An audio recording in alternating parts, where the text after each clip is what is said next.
সাতাশ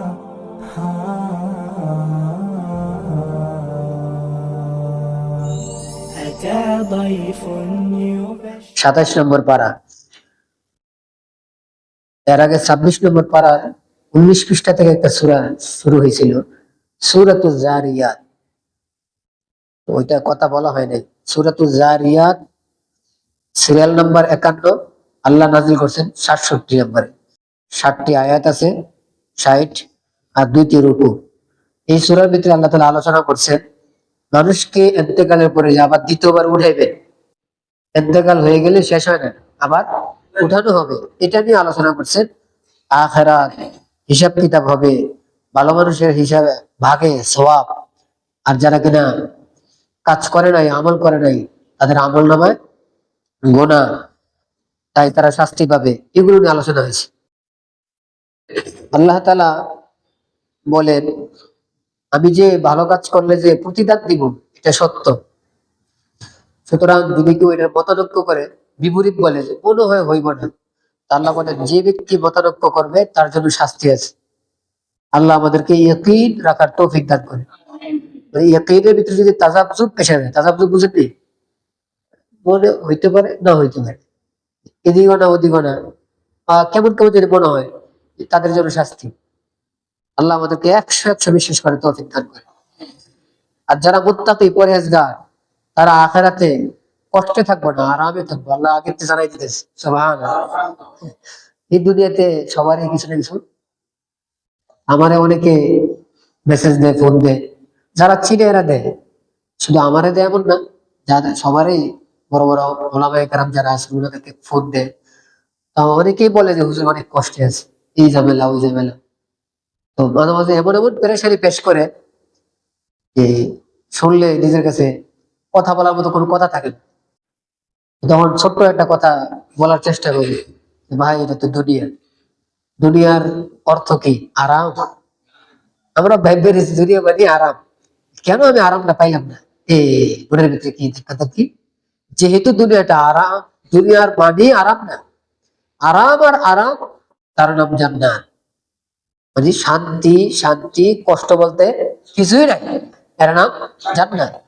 কষ্ট, কষ্ট শান্তি বলতে কিছুই নাই, এর নাম জাহান্নাম।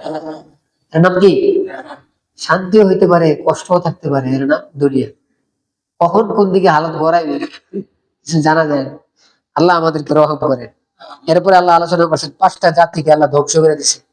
এগুলো নিয়ে পিছনে গেছে আলোচনা, কওমে লূত, কওমে ফিরআউন, কওমে আদ, কওমে সামুদ, কওমে নূহ, তাদের আলোচনা হয়েছে। আল্লাহ এদেরকে ধ্বংস করেছে। এক আয়াতে আল্লাহ বলেন, ওয়া মিন কুল্লি শাইইন খালাকনা যাওজাইনি লাআল্লাকুম তাযাক্কারুন। সব কিছুকে আল্লাহ কি বানাইছে? জোড়ায় জোড়ায়। পিছনে বলছিলাম সবকিছুকে আল্লাহ জোড়া। এই জোড়া জোড়া মানে স্বামী স্ত্রী, স্বামী স্ত্রীও এর অন্তর্ভুক্ত, কিন্তু এটার দ্বারা শুধু স্বামী স্ত্রী উদ্দেশ্য না। যেমন আমার আপনার জুতা ব্যবহার করি, জামা, উপরে একটা কাপড়, নিচে আরেকটা, জামা পায়জামা, ডবল না? ডবল। এরপরে নরমাদা, পুরুষ নারী, এটাও ডবল। জান্নাত জাহান্নাম, ডবল না? ডবল। ফেরেশতা শয়তান, একদিকে ফেরেশতা আরেকদিকে শয়তান। খেয়াল করছেন? আসমান জমিন, রাত দিন, অন্ধকার আলো, এইভাবে আমি আর আপনি যত আপনার মিলাইতে পারেন, সাদা কালো, যে একটা একটা কি বিপরীত, দুই জিনিস, সুস্থতা অসুস্থতা, মিলে মিলে কুফরি ইমান, একদিকে ইমান আরেকদিকে কুফরি, একদিকে কৃতজ্ঞতা আরেকদিকে অকৃতজ্ঞতা। এইভাবে আল্লাহ মিলাইছে, আল্লাহ তাআলা মিলাইছেন। মিলায় মিলায় কথাগুলো কি বুঝাইছে? এই সূরার ভিতরে আয়াত আনছেন আল্লাহ। আবার সূরা ইয়াসিনে এই আয়াতটা গেছে, পিছনে আলোচনা হয়েছিল 36 নম্বর আয়াতে গেছে। এটা আল্লাহ বুঝাইছেন যেহেতু আমি সবকিছু ডবল বানাইছি, সুতরাং দুনিয়ারও একটা কি আছে? ডবল আছে। তারপরে ওইটা আখিরাত। তো এগুলো যেরকম আমাদের সহজে বুঝে আসে, তো যদি কারো আকল থাকে তার সহজে বুঝে আসবে যে আখিরাত আছে। আল্লাহু আকবার। আখিরাত, একজন ব্যক্তি আল্লাহকে মানে বলছিলাম, কিন্তু শুধু আল্লাহকে মানলে হবে না, আখিরাতকে মানতে হবে। এখন কিছু ব্যক্তি বাইরে এসে মনে করেন পরকাল বিশ্বাস করে, কিন্তু 100 নবীরে মানে না, তাহলে কিন্তু চলবে না। শুধু পরকালও যথেষ্ট না, পরকালও মানতে হবে, নবীকেও মানতে হবে, আল্লাহকেও মানতে হবে। সবাইকে মানতে হবে। ধর্ম কেন দেওয়া হয়েছে? অনেক মানুষ এখন ছোট করতে করতে সবচেয়ে বেশি ছোট করে কাকে? ধর্মকে। এখন আমার তো এটা লক্ষ্য করার সুযোগ নেই, যেহেতু মুখতাসার ক্লাস। ধর্ম কি আমার অনেক ভাইয়েরা বুঝি নাই। কারা কারা বুঝে নাই? যাদের এই শব্দ ধর্ম ব্যক্তিগত জিনিস, আর অনেক বিষয়ে নাম দেয় এগুলো সবার, আর ধর্ম কি সবার না। এই সব এই বক্তব্য যারা দেয় 100% শিওর আমার ভাইয়ারা ধর্ম কাকে বলে বুঝে। আর কোন ভাই ধর্মের বিষয়টা আসলে চেহারা একটু কেমন মলিন মলিন ভাব হয়ে যায়। আমার এই সমস্ত ভাইয়েরাও ধর্ম বুঝেন নাই। আল্লাহ বলতেছেন ধর্ম আমি কেন দিছি? কল্যাণের জন্য দিছি। পৃথিবীর এমন কোন মানুষ আছে যে কল্যাণ চায় না? যে ব্যক্তি কল্যাণ চাইবে সে কাকে চাবে? ইসলাম ধর্মকে চাইবে। আমি এক জায়গায় লেখা দেখছি, অনেকগুলো লেখছে মানুষের খারাপ মানুষের পরিচয়, খারাপ মানুষের বলতাম, কিন্তু সুযোগ হয়েছে খারাপ মানুষের পরিচয় কি লেখলো এটা? গাড়িতে নামবে আর গাড়িতে উঠতে হবে, মাঝখানে চোখে পড়ছে না, রাস্তা লাগাইছে। অনেকগুলো পরিচয়, আমার সবগুলোর ভিতরে আপত্তি নাই, কিন্তু এক দুটা লেখা এমন লেখা লেখছে, এক জায়গায় লেখছে যে উল্টা পাল্টা ব্যক্তির পরিচয় কি, বেশি বেশি ধর্মের কথা বলো। চিন্তা করছে এগুলোকে আমি দেখছি না, মানুষ দেখতেছে, তাহলে কোন নিয়তে এটা লাগাইলো? মানুষের ব্রেন নষ্ট করার জন্য। আল্লাহ হেদায়েত দান করুন। এই যে ধর্ম আসতেছে, নবীরা দাওয়াত দিতেছে, আর অনেকে মানছে কামিয়াব, আর অনেকে মানে না, এরা ধ্বংস। কারো কারো প্রশ্ন হইতে পারে আল্লাহ ধর্ম দিয়ে লাভ হইলো কি? অনেক মানুষ ধ্বংস হয়ে গেল। কারো কারো দুষ্টামির প্রশ্ন হয় না, প্রশ্ন হইতে পারে আল্লাহ এটা কি দেয়? জবাব দেয়। আল্লাহ জবাব দিয়ে বলতেছে যে দিন দেওয়াই হয়েছে কল্যাণের জন্য, ধ্বংসের জন্য না, কল্যাণের জন্য। এখন এই কল্যাণকে যে গ্রহণ করবে সে দাবি, আর যে গ্রহণ করবে না সে বেদাবি হয়ে যাবে। এটার জন্য যিনি কল্যাণ জিনিসটা পাঠাইছেন উনি দোষী, পিছনে গেছে। বিষ বানানো ওয়ালায় দোষী না, অন্যায় ভাবে ব্যবহারকারী দোষী। তো এই জায়গায় যদি এটা হয়, তো যিনি কল্যাণ সৃষ্টি করলেন উনি দোষী হইতে হইতেই পারে না। আমি যদি দোষী মনে করি, আমার বুঝ দোষী, আমার ব্রেন দোষী। আল্লাহ আমাদেরকে বুঝার তৌফিক দান করুন। কেন? মানুষের দেহেরও প্রয়োজন আছে, রুহেরও প্রয়োজন আছে। আল্লাহ যেহেতু সৃষ্টিকর্তা, দেহের প্রয়োজন মেটানোর জন্য আল্লাহ অনেক কিছু বানাইছেন, ঠিক রুহের প্রয়োজন মেটানোর জন্য আল্লাহ তাআলা অনেক কিছু বানাইছে। তার ভিতরে ধর্মটা মানুষের রুহের খোরাক, রুহের খোরাক। দেখেন আমি কি বলি, কি খোরাক কি বলেন বুঝি না। প্রত্যেক ব্যক্তির ভিতরে যা আছে জন্মগত স্বভাব, কারো না কারো সামনে গিয়া ঝুঁকে যায়। খেয়াল করেন আমি কি বলি, প্রত্যেক ব্যক্তির ভিতরে জন্মগত এই স্বভাব দেওয়া আছে। সে কোনো না কোনো বস্তুর সামনে হোক বা কোনো ব্যক্তির সামনে হোক, কি হয়ে যায়? ঝুঁকে যায়। এটা জন্মগত স্বভাব, যে কোনো ধর্মের হোক। যদি কেউ বলে আমি ইসলাম মানি না, যে দেখেন কোনো না কোনো বস্তু সে মানে, আরেকজনের অমুক ধর্ম মানে না, সে কোনো না কোনো বস্তুর সামনে গিয়া নত হইতেছে। তো নত হওয়ার গুণ আছে না নাই? তা আল্লাহ বলে আমি বানাইছি, নত হইলে আমার সামনে নত হও, আরেকজনের সামনে নত হয়ে গেল। আল্লাহর জন্য নত হওয়ার জন্যই ধর্ম দেওয়া হয়েছে।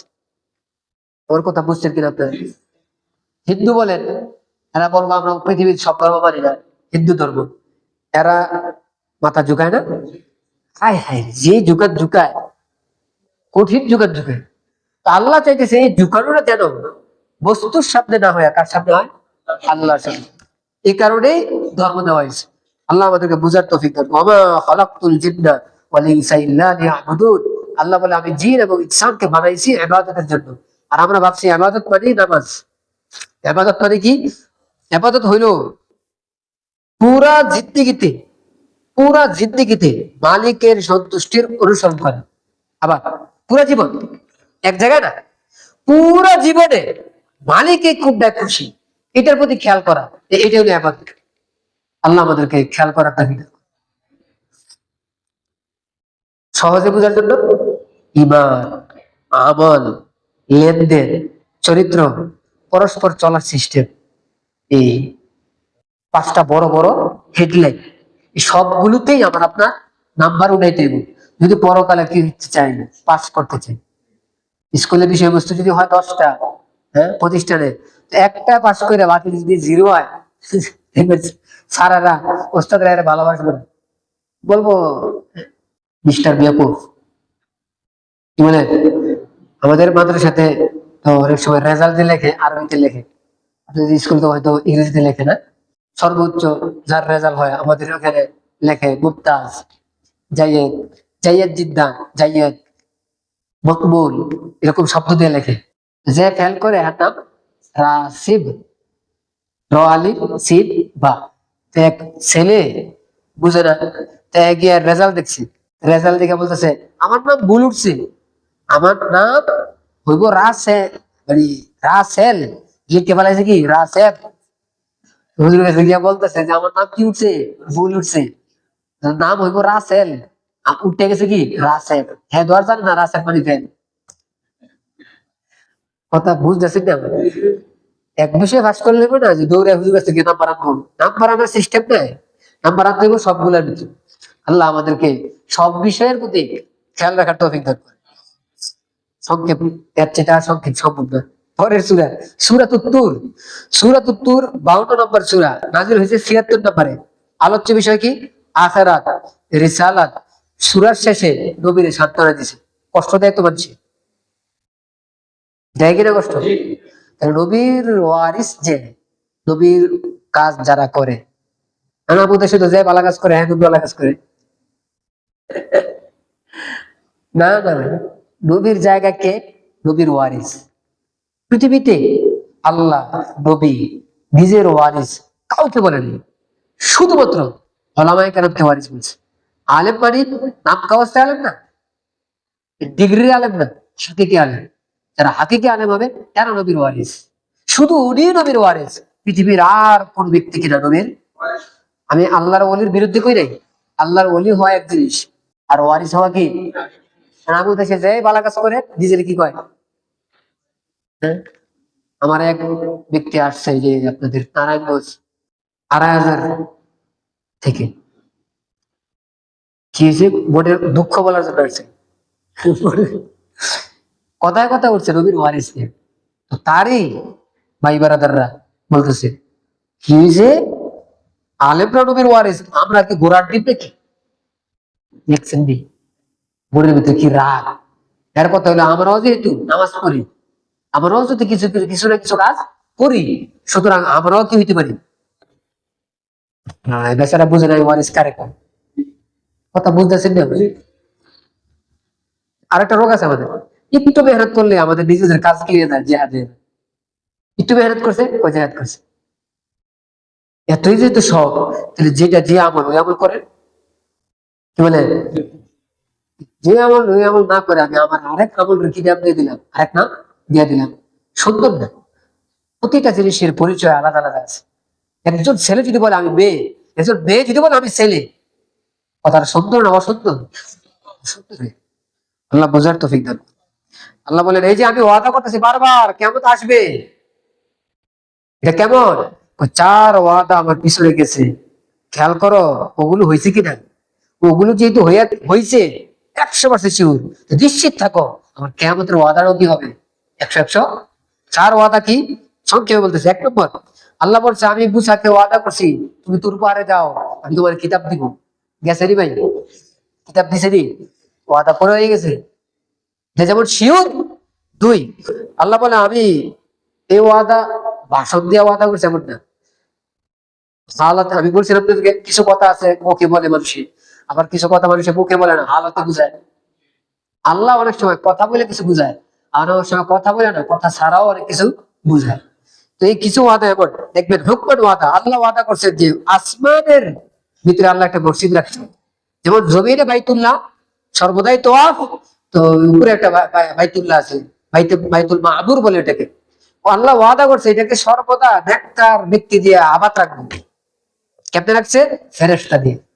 আমি বলছিলাম 70,000 ফেরেশতা একসাথে কি করে তোয়াফ করে, একবার যে সিরিয়াল পায় দ্বিতীয়বার আর সিরিয়াল আবাদ রাখছিলেন না। ওয়াদা তো পুরো হয়েছে, কয় ওয়াদা হইলো? 3 নম্বর ওয়াদা, আল্লাহ ওয়াদা করছে আসমানের বড় করে বানাবে। কেমন বড় করছে আসমানকে? আর বিশাল বড় করছে, ওয়াদা পুরা করছে আল্লাহ। এই আসমানের নিচে আল্লাহ কত নিজাম রাখছে। এই যে আমরা কিছুদিন আগে বলছিলাম, আপনারা কেউ কেউ ছিলেন, অনেকে ছিলেন না, সৌরজগতের কথা কিছু বলছিলাম না। তো এই যে কিছু সামান্য বলছিলাম, এই সৌরজগৎ যারা বিজ্ঞানী সায়েন্স নিয়ে গবেষণা করে, তারা লেখছে, আমি এক কিতাবে পড়ছি, যে এই সৌরজগৎ একটা না, লক্ষ লক্ষ সৌরজগৎ, বুঝতেছেন? লক্ষ লক্ষ সৌরজগৎ সব মিল্লা এটা একটাকে বলে গ্যালাক্সি। একটা কি হয়? গ্যালাক্সি বা ছায়াপথ। ছায়াপথ বলে আর গ্যালাক্সি বলে। এই গ্যালাক্সি একটা দিলে না, দুই এক কিতাবে পড়ছি, বইয়ে বইতে পড়ছি, আর লেখছে কোটি কোটি গ্যালাক্সি আছে। বুঝতেছেন নি? যারা 100 আল্লাহর বিশ্বাস করে না, এরাই এটা গবেষণা করে কি করছে, বাইর করছে। আবার আমি এটাই করছি, এই যে যা জানছে অনেক কিছু, এখন কথা লম্বা করার সময় নেই, এই যা জানছে 100 ভাগের ভিতরে 95 ভাগ জানে নাই, 5 ভাগ জানছে। কয় ভাগ জানছে? কত বাকি? তাহলে 95 বাকি আর 5 ভাগ জানছে, এই সব মিলাইয়া সবকিছু প্রথম আসমানের দিচ্ছে। কি ভাই, জায়গা আছে না নাই? কি পরিমাণ জায়গা আল্লাহ রাখছে, এই সব আল্লাহ প্রথম আসমানের নিচে রাখছে। তাহলে আসমানটা কি পরিমাণ বড় করছে, আমি নিজেও শুনছি, আবার পড়ছি। অনেক বেঈমান বেঈমান এদের বক্তব্য কি, আসমান নাই, নাউজুবিল্লাহ। কেন? কয় এত জায়গা আসমান থাকে তো কোনো কোনো জায়গায় ঠিকই কোন একটা বড় নক্ষত্র গিয়ে থেকে যেত। কি বুদ্ধি আল্লাহ! হ্যাঁ, আকল। পৃথিবীর মানুষ তাদেরকে সবচেয়ে বড় কি বলে? জ্ঞানী বলে, বুদ্ধিজীবী বলে। আমাদের দেশে দেখবেন ওই ব্যক্তি বড় বুদ্ধিজীবী হয়ে যায় যে ব্যক্তি 100 কি হয় না, ইমানদার হয় না। দুটা লেখা লেখছে, দুটা বই লেখছে, একটা প্রতিষ্ঠানের কি, হ্যাঁ, প্রিন্সিপাল বা প্রতিষ্ঠাতা হয়ে গেছে, দিয়ে দিছে বড় কি বুদ্ধিজীবী। আল্লাহ কয় ওয়াদা পুরো হয়েছে? 4 নম্বর, আল্লাহ ওয়াদা করছে মাখলুককে আল্লাহ রিজিক দিব, দিছে রিজিক, মুখে উঠাই দেবো এই ওয়াদা করে না, রিজিক দিব কইছে। আর একজন অসুস্থ ব্যক্তি বলে যে আমার তো মুখে খানা উঠাই দিল না, আমার ফলাই যে গেল বাজারে। কথা বুঝতেছে? রিজিক আসছে তো করে, বাস ঘরে আসা লাগবে না। যদি আপনার আপনার রিজিক যদি আপনার বাড়িতে পয়দা হয়, অথবা বাড়িতে পয়দা হয় নাই, দূরে পয়দা হয়েছে, আসতেছে কারো না কারো কাছে, আল্লাহ কি করছে, পৌঁছাই দিয়েছে। এবার আপনার কাছে পৌঁছায়, পড়ছে কি পড়ছে না, কয় ঘন্টা আগে পড়ছে কয় ঘন্টা পরে পড়ছে, এটার হিসাব আলাদা। তাহলে কয় ওয়াদা পুরো হয়েছে? এগুলো যেহেতু আল্লাহ পুরা করছে, তাহলে কিয়ামত যে হবে এটাও একটা আল্লাহর ওয়াদা, তাহলে এটা পুরা হবে না? অবশ্যই পুরা হবে। আল্লাহ কিভাবে কথা বুঝায় রাখছে।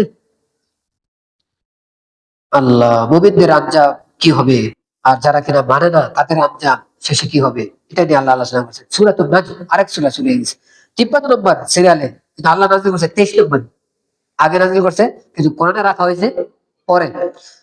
62টা আয়াত, 2টা রুকু। বুখারী শরীফের এক হাদিসে আসছে, ইবনে মাসউদ রাদিয়াল্লাহু তাআলা বলেন, আল্লাহ 114টা সূরা নাযিল করছে, কিন্তু যেই সূরার ভিতরে সাজদা আছে, সাজদা ওয়ালা সূরা সর্বপ্রথম নাযিল হয়েছে সূরাতুন নাজম। এর আগে সাজদা কোন সূরা এমন আসে নাই যে সূরার ভিতরে কি আছে, সাজদার আয়াত আছে। 1 নম্বর। 2 নম্বর, সর্বপ্রথম জনগণের সম্মুখে পুরা সূরা তেলাওয়াত করা হয়েছে সর্বপ্রথম কোন সূরা? সূরাতুন নাজম। এর আগে নবীজি কোন সূরা সবার সামনে কি করে নাই, তেলাওয়াত করে নাই। তাহলে এই সূরার গুরুত্ব আছে না নাই? নবীজি প্রথম এই সূরাটা জনগণকে শুনাইছে। জনগণ কারা? কিছু মুসলমান ছিল, আর বেশিরভাগই মুসলমান ছিল না, তাদেরকে শোনাইছে। কথা বুঝেন না আমার?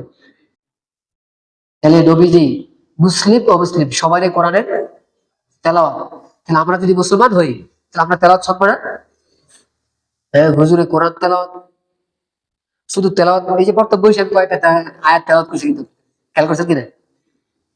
তেলাওয়াত, হুজুর তেলাওয়াত করা কি? আমি তেলাওয়াত শুনতে আসি নাই, আনছি তো কথা শোনা, আসছি তো কথা শোনার জন্য। কি বলে? আল্লাহর কালাম। কোরআন কি? আল্লাহর কালাম।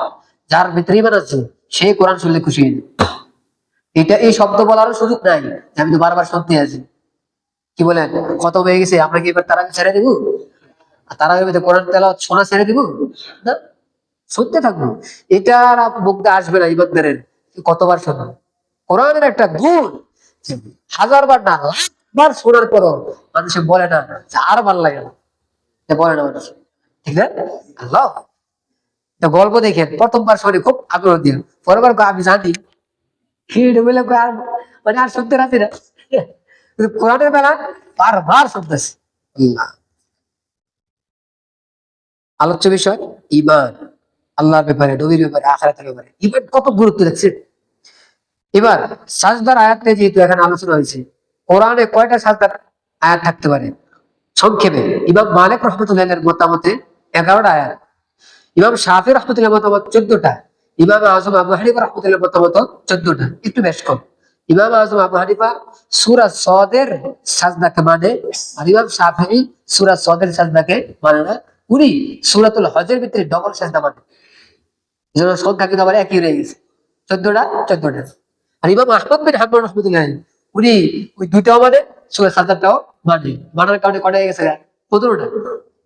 বুঝতে পারছি ভাই? ইমাম আহমদ বিন হাম্বল রহমতুল্লাহ সিস্টেমটা কি, সব কথাই বাইরে দিছে।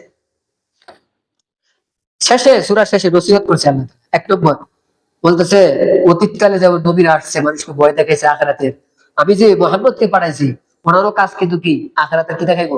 ভয় দেখাইবো। 2 নম্বর, কিয়ামত ঠিক টাইম মতো আসবে, কেউ এটা আটকাইতে পারবে না। 2। 3 নম্বর নসিহত করছি, আল্লাহর কালাম শুনে তোমরা হাসো, কাদা আসে না, হাসো না, দুষ্টামি করো না, খেয়াল করো। কটা? 3। 4 নম্বর নসিহত করছে, আনুগত্য করো, এতাআত করো। এই 4টা নসিহত করছে। এরপরে সূরাতুল কমার। সূরাতুল কমার 54 নম্বর সিরিয়ালে নাযিল হয়েছে, 37 নম্বরে, 55টা আয়াত, 2টা রুকু। এই সূরার শুরুতে, সূরার নামে হয়েছে সূরাতুল কমার। কমার মানে চাঁদ। এই নামে এই সূরাটা কেন হলো? চাঁদ 2 টুকরা হয়েছিল, আপনারা শুনছেন, আপনার নবীর মুজিজা সাল্লাল্লাহু আলাইহি ওয়াসাল্লাম। এই মুজিজাটার ঘটনা এখানে দেওয়া আছে, এদিকে লক্ষ্য করে। এটার কারণে এটার নাম দেওয়া হয়েছে সূরাতুল কমার। কি বুঝাইলো? আলোচ্য বিষয় কিয়ামত। পুরা সূরা কি? কিয়ামত। এই চন্দ্রের সাথে কিয়ামতের কি সম্পর্ক? আল্লাহ বুঝাইছে, আমি যেরকম চাঁদ 2 টুকরা করে ফেলাইছি, আমি এরকম দুনিয়ারও কি করতে পারবো? টুকরা টুকরা করতে পারবো। ঘেরানি এখান থেকে কি করে নেবো? বুঝাই নেব। আল্লাহ মুজিজা। এই মুজিজাটা কোরআন দ্বারাও সাবেত, প্রমাণিত, হাদিসের দ্বারাও প্রমাণিত। অনেকে বলে যে বড় বড় আমি ইতিহাসের কিতাব পড়ছি, ইতিহাসের কিতাবে তো পাই নাই। আপনি ইতিহাসের কিতাবে পাওয়া জরুরি না। কোরআন দ্বারা যেটা প্রমাণিত, হাদিস দ্বারা যেটা প্রমাণিত, এটা আবার ইতিহাসের কিতাবে থাকতে কেন?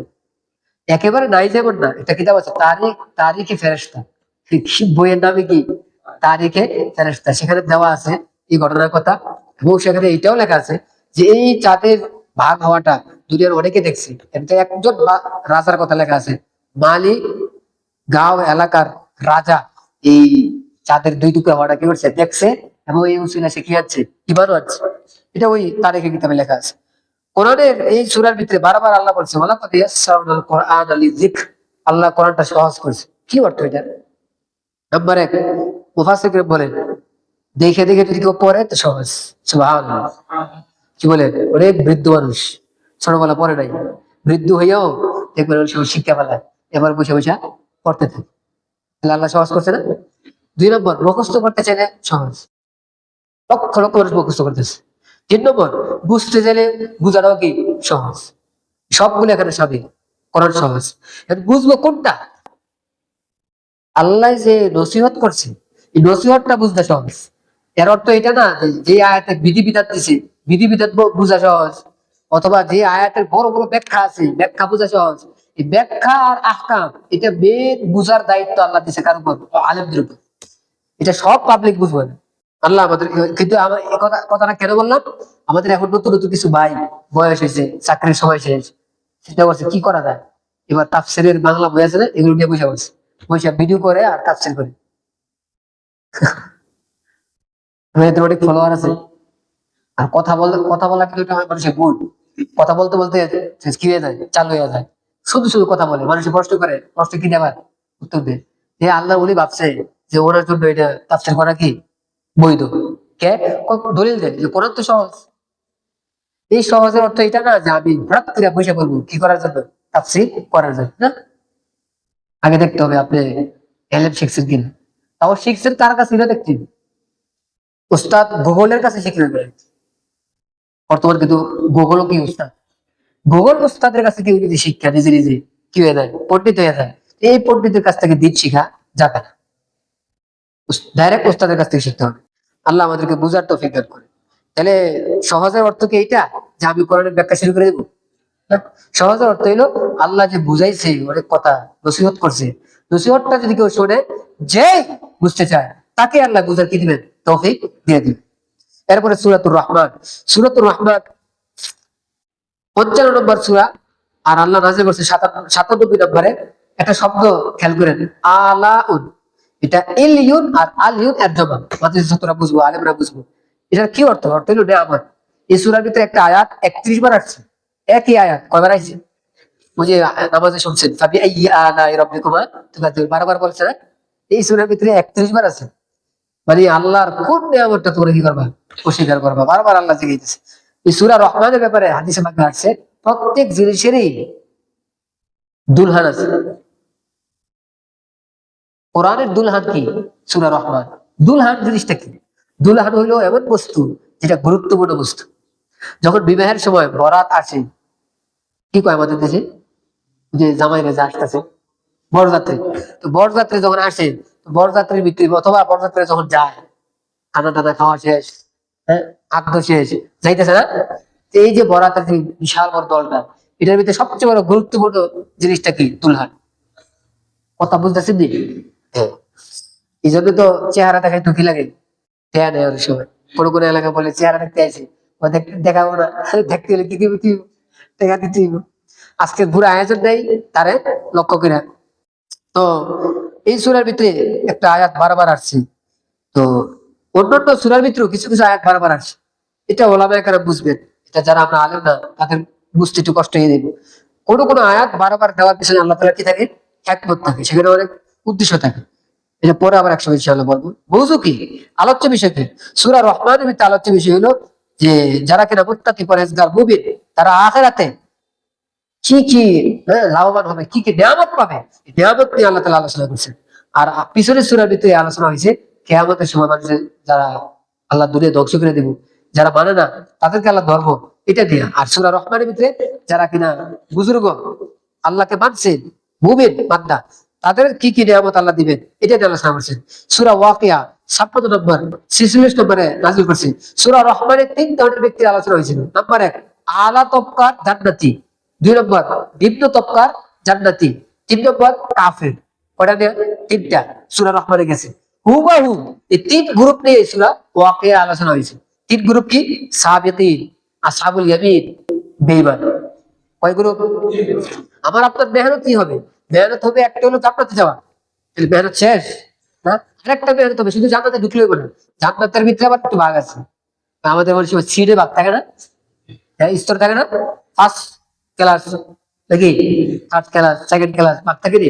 তো আমার আপনার টার্গেট থাকতে হইব যাতে করে আমি হাই লেভেলটা পাই, আলা তবকাটা পাই। এই বুদ্ধিমানরা ওইটা পাওয়ার জন্য কি করবো? মেহনত করবো। এগুলো আল্লাহ তাআলা বুঝাইছেন। এক আয়াত থেকে 10 নম্বর আয়াতে ভূমিকা বলছেন। 11 নম্বর থেকে 26 নম্বর আয়াতে সাবিকিনদের আলোচনা হয়েছে, আলা তবকার জান্নাতীদের আলোচনা হয়েছে। আর 27 নম্বর আয়াত থেকে 40 নম্বর আয়াতে আসহাবুল ইয়ামিন নিয়ে আলোচনা হয়েছে। 31 নম্বর আয়াত থেকে 56 নম্বর আয়াত পর্যন্ত কাফেরদের আলোচনা হয়েছে। 57 নম্বর আয়াত থেকে 73 নম্বর আয়াত পর্যন্ত ঈমানের দলিল দিছে।